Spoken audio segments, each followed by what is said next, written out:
What are cultural dreams? Before there were equations, there were stories. Before science, there were symbols. And before we measured the world, we imagined it. These are what we call cultural dreams, ancient attempts to explain reality through myth, metaphor, and mystery. Not because people were foolish, but because the universe is overwhelming. And the human mind will always try to understand even when it has no tools but wonder. A child watches the stars and sees ancestors. A priest feels the wind shift and hears a god's whisper. A healer observes sickness arriving with the breeze and wonders, maybe the wind itself carries it. These dreams were not random. They came from real observations, filtered through meaning. And while they may sound poetic now, some of them were surprisingly accurate. The idea that air carries illness. That became the basis for germ theory. The thought that fire lives in the body? We now call it metabolism. The belief that the earth breathes. Science shows us. Forests exhale. The planet pulses. These dreams weren't science, but they were the beginning of it. They were humanity's first language of curiosity. One we all once spoke, long before labs and charts. A kind of subconscious science, half spoken through rituals, half felt in the seasons. Each culture had its own myths, and in every one, we see the same themes repeating: elements, cycles, souls, stars, time.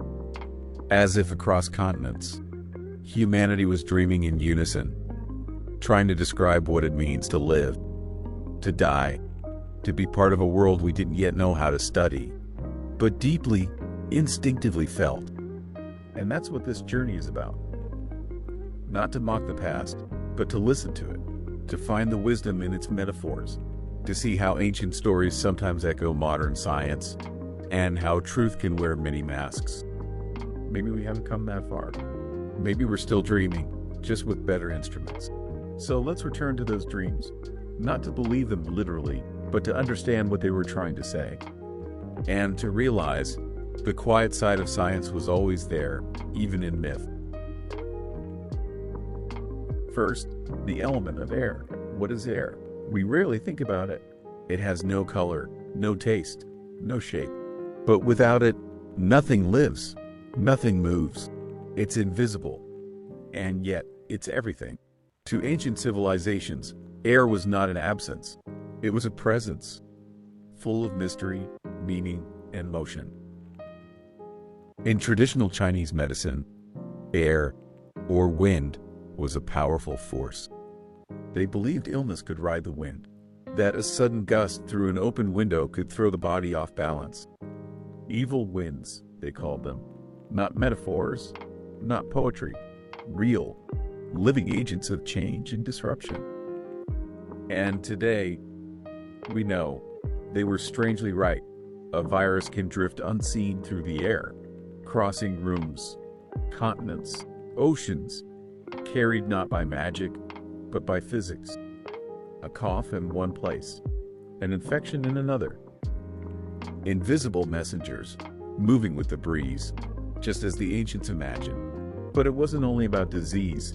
In Taoist philosophy, the breath was more than survival. It was the bridge between body and universe. Qi, life energy, moved through every inhalation. To breathe well was to live well. To harmonize your breath was to harmonize with nature. Even now, we feel this intuitively. We tell people to take a deep breath in moments of fear or stress. We sigh when we're sad. We hold our breath when we're afraid. Breathing is not just biology, it's feeling. And maybe it always was. Every breath you take right now is ancient. Some of those oxygen atoms were here when the dinosaurs lived. Some passed through the lungs of Cleopatra, or through the leaves of a rainforest tree 1,000 years ago. Air circulates endlessly, silently. You inhale what the world exhales. You share breath with forests, animals, strangers. We are all, quite literally, connected through the air. In modern science, we map these connections. We study how tiny particles, viruses, pollutants, pollen, move in turbulent flows. We measure wind speed, humidity, atmospheric pressure. We create satellites to watch it all shift. But long before technology, people knew something we're still learning. Air carries life and death and everything in between. Even today, we name things by air. Spirit. It comes from the Latin spiritus, breath. In Hebrew, the word ruach means both wind and spirit. In Greek, pneuma. In Sanskrit, prana. So many cultures, so far apart, and yet they all dreamed the same dream, that the invisible isn't empty, that breath is more than air, that what we cannot see still touches us. And maybe that's what the ancients meant all along. Not superstition, not fantasy, just a different language, a different way of knowing. And in our modern world, as we face climate shifts, respiratory pandemics, and polluted skies, perhaps it's worth remembering. Air is not nothing. It never was. It is the quiet thread that ties every life together. And when you breathe in now, you are not just taking in oxygen. You're participating in something ancient, something shared, something sacred. The air remembers.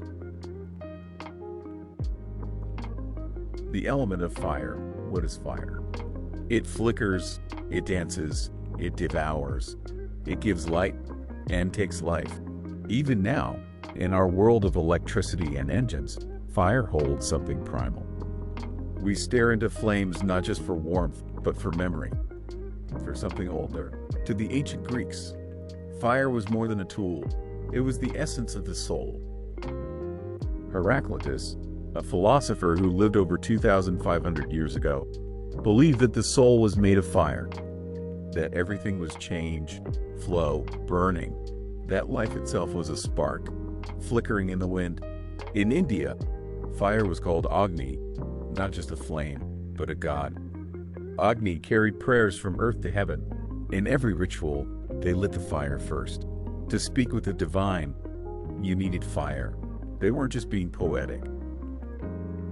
Because today, in science, we've learned something strange. Life burns. Your body, right now, is on fire. Not with flames, but with chemistry. Every cell is a tiny engine. It takes in oxygen. It breaks down molecules. It releases energy, heat, motion.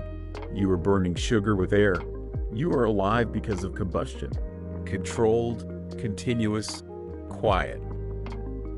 This is called metabolism. But in another age, maybe it would have been called inner fire. When you're sick, your temperature rises. When you're afraid, your heart races. When you're inspired, we say you're on fire. Even our metaphors remember, in thermodynamics, the science of heat, fire is energy. Pure, radiant, beautiful energy.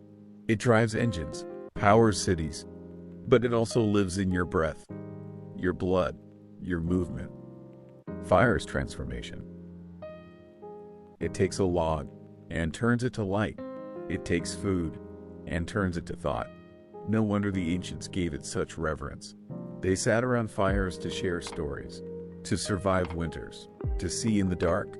Fire was safety and mystery. And it still is.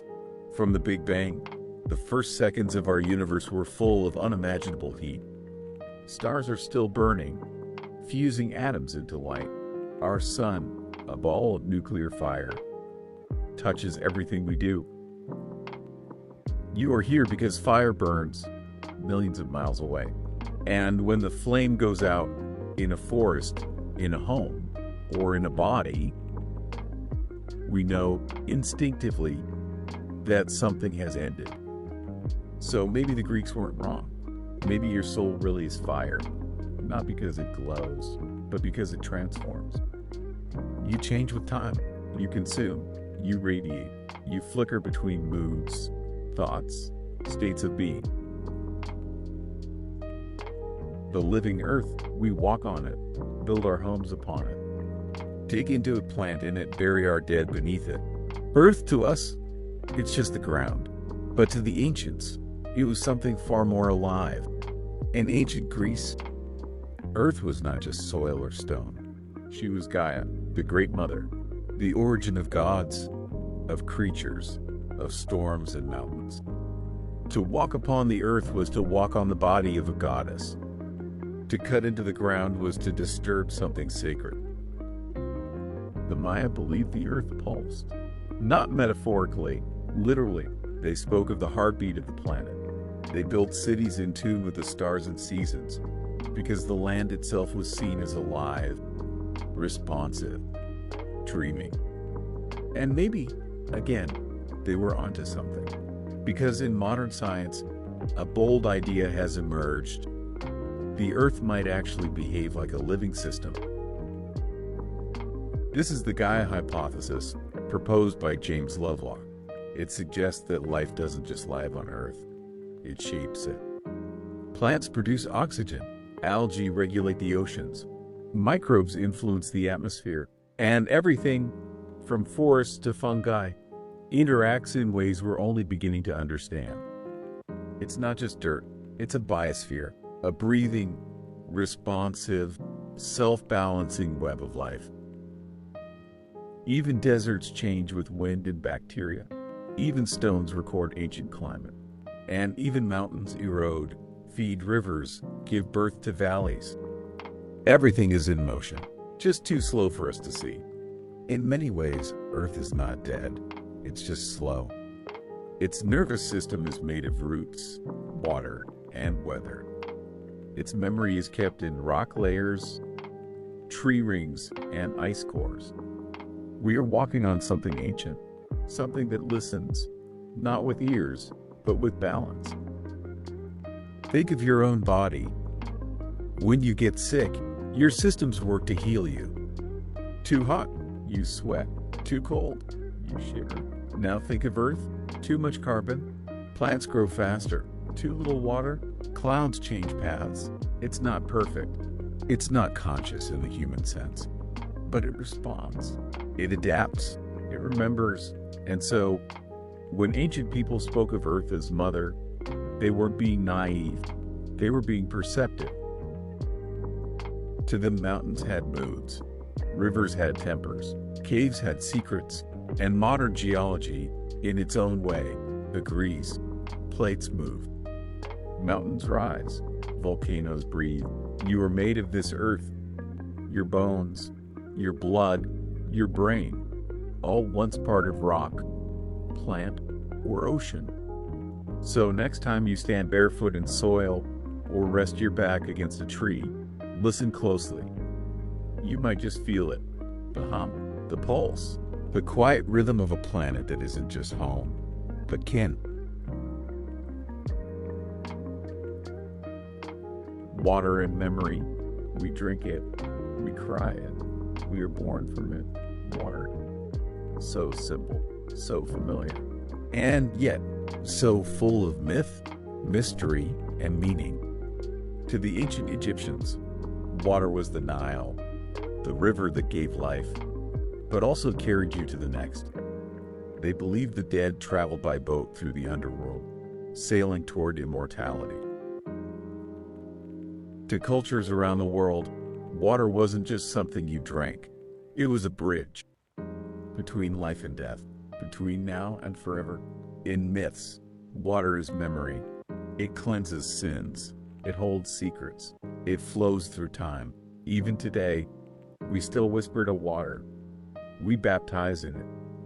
We release ashes into it. We stare into oceans and feel something ancient staring back. And maybe, once again, they weren't entirely wrong, because science is discovering things about water that feel almost magical.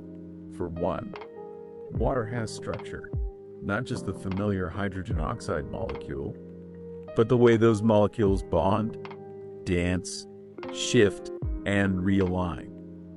Water near a surface behaves differently than water in bulk. It can form liquid crystalline phases. It can remember temperature, chemical exposure, even subtle environmental changes, at least temporarily. No, water doesn't have a memory like a brain, but it responds. It's sensitive. It adapts in complex and beautiful ways. And then there's the role of water in life. Your body is mostly water, but not in a still pond sort of way.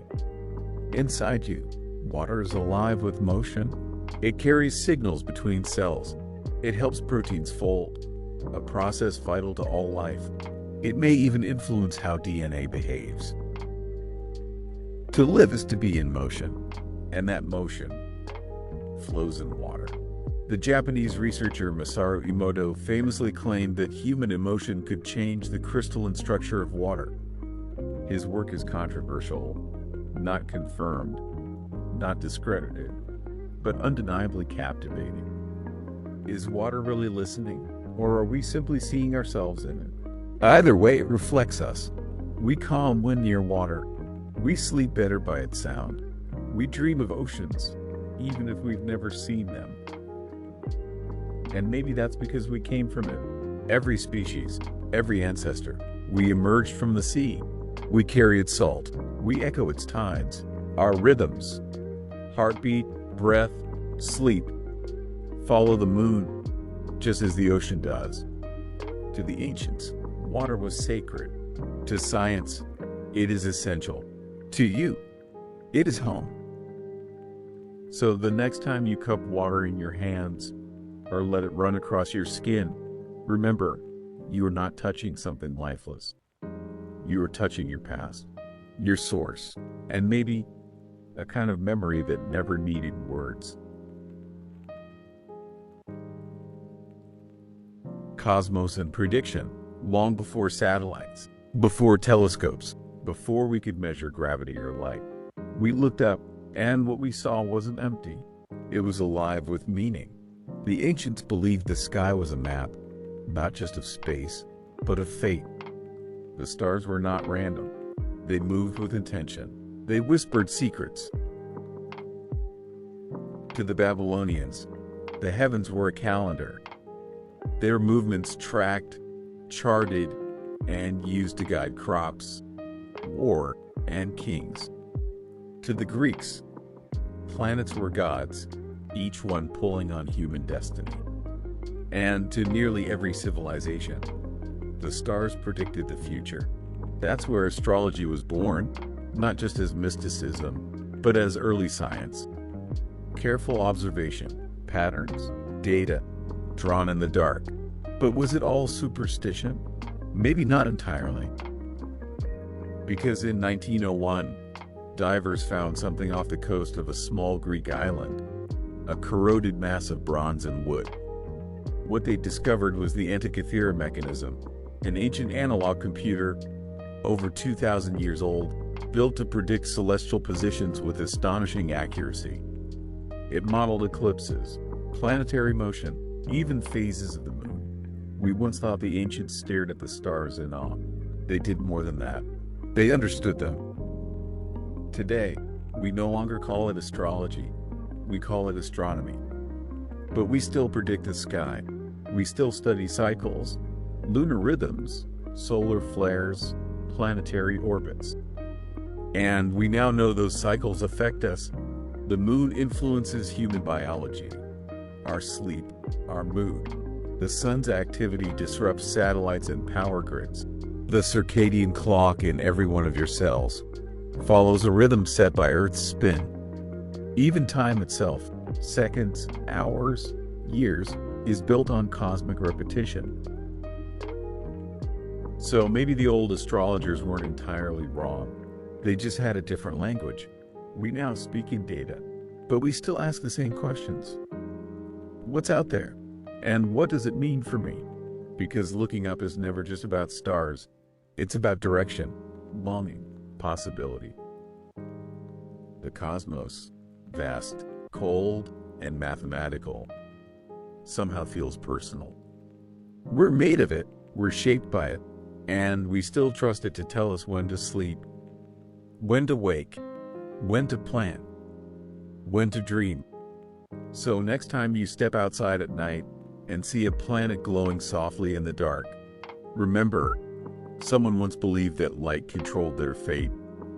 And maybe, in a small, quiet way, it still does. the brain and the will of the gods. Where's the soul? That question haunted philosophers and healers for millennia. The ancient Greeks believed it was in the breath. Psyche meant both soul and air. Indian philosophy called it prana, the vital force carried in the inhale and exhale. Egyptians thought the heart held your thoughts, emotions, even your identity. And for thousands of years, people believed the gods spoke through us, filling our bodies, whispering their will, riding in on the wind, pulsing in the heart, shifting in dreams. What they were really trying to understand was the mind. They just didn't have a word for it yet. And now, we map the brain with machines. We measure the flickers of electricity behind our eyes. We name chemicals, chart neural networks, model consciousness. We say, you feel because dopamine is released. You fear because the amygdala fires. You remember because neurons strengthen their pathways. And yet, even now, with all this science, we still don't fully understand what a thought is. We still don't know how consciousness emerges from gray tissue and electrical pulses. In a strange way, the ancients might not have been wrong. They described the mind poetically as a flame, a breath, a divine spark. We describe it clinically as neurons, circuits, cognition. But both views are just reaching for something we still barely grasp. And what about the heart? It turns out they weren't wrong there either. Modern neurocardiology has discovered something fascinating. The heart isn't just a pump. It has its own cluster of neurons, a little brain of sorts, capable of memory, signaling, even emotional response. The heart and brain constantly communicate. Your emotional state can change your heartbeat, and your heartbeat can shape your thoughts. So maybe when ancient people said the gods lived in the heart, they were sensing something true. Not in the scientific language of today, but in the language of feeling. Because the truth is, you are not a computer. You are a living system, a mind, a body, a story. And even now, when we say things like, my heart told me, or I just had a gut feeling, we're echoing those old beliefs. We're still searching for where the soul lives. Maybe we always will. Time and cycles. What is time? We say it passes. We watch clocks tick. We organize life into years, months, minutes. But time is strange. To the ancient Egyptians, time was a god, Heka, the power of becoming. To the Sumerians, it was a wheel, always returning, never ending. The Aztecs built entire calendars around cycles of creation and destruction. They didn't just track time, they worshipped it. And in a way, they weren't wrong. Modern science shows that time, as we feel it, isn't constant. Einstein proved that time bends. It stretches near gravity, slows near speed. And neuroscience tells us our perception of time is elastic. When you're bored, time drags. When you're afraid, it freezes. When you're in love, it flies. So, what is time, really? Biologists study circadian rhythms, 24-hour cycles built into every cell. Our bodies are clocks. We wake and sleep, grow and heal, according to ancient internal timing. Seasons shift, and we shift with them. Hormones rise and fall with moonlight. Even our dreams follow rhythms older than we know. The ancients imagined time as a living thing, a deity, a spirit, a pattern that moved with the stars. Today, we use atomic clocks, but the stars still move. The moon still pulls the tides, and deep in our blood and bones, we still feel the turning of the wheel. Time is not a straight line. It is breath, pulse, cycle. It loops like a myth. It returns, like spring. And maybe the old stories, the gods of calendars, The dances of sun and moon weren't permanent. Maybe they were poetic truths about something we still don't fully understand. Because even now, time remains a mystery. We live in it, but we can't touch it. We feel it, but we can't see it. And every night, when we fall asleep, we surrender to it. We step out of time and into dreams. The creation of life. How does life begin? Ancient cultures told stories not just to explain birth, but to honor its mystery. The Babylonians believed humans were shaped from clay and divine blood. The Greeks imagined Prometheus molding people from earth, then giving them fire, the spark of life. In Indian texts, life emerged from cosmic eggs or from sound itself. And in alchemy, there was the dream of the homunculus, a tiny human grown in a bottle by secret knowledge. They weren't doing biology. They were trying to describe awe. Today, we speak of cells and DNA, of amino acids in evolution. We map genomes, edit genes, grow tissues in labs. And yet, the core feeling remains the same. Even now, scientists quietly ask, how did life first arise from non-life? How did chemicals, mindless and random, become something that could dream, move, wonder? We still don't fully know. But we do know that life is fragile and miraculous, and everywhere we look on Earth, in boiling vents, in frozen deserts, in the deepest oceans, we find it. Life grows in places once thought impossible. Just like the old stories of God's breathing into clay, life seems to awaken in stillness, in silence. It self-organizes, it learns, it remembers. Some modern biologists even say life is not a thing, it's a process, a pattern, like fire, like music. And in that idea, we circle back to the myths, back to the alchemists, who believed that matter was asleep, and that life was the moment it began to move. We no longer seek the philosopher's stone, but we still seek the secret. What makes a cluster of atoms become a child? What turns stardust into consciousness? Perhaps we'll never fully answer.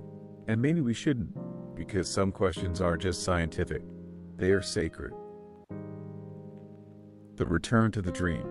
We began with myths, with wind spirits and fire gods, with living waters and dreaming stars. Not as curiosities, but as early science in disguise. Because long before labs and lenses, humans observed. They watched the seasons, followed the moon, felt a breath of wind, witnessed birth, and sensed their own thoughts stirring like something mysterious. And so they told stories of earth as mother, of fire as soul, of water that remembers, of stars that guide destinies. To them, this wasn't fantasy. It was insight, wrapped in poetry. And today, with microscopes and satellites, we find surprising echoes, microbes riding the wind, metabolism as inner fire, nervous systems webbed across forests like planetary minds, water with unexpected structural memory, biological clocks ticking with the moon. Yes, the world has grown more complex, but maybe the dream never stopped. Maybe we're still living it with fancier tools and quieter voices. Because what is science, really? It's not just numbers and formulas. It's a deep urge to see, to listen, to remember that we're part of something vast. So tonight, as you fall asleep, remember, the stars above you were once gods. The breath you take was once called spirit. The cells in your body, once dust, now dance with memory. You are made of myth and data and something in between. We are all still dreaming, still wondering, still asking the same ancient question. What is this world, really? And maybe in the quiet of night, your mind drifts back to a time when knowing something meant simply feeling it deeply. Sleep well, dream well, And thank you for wondering.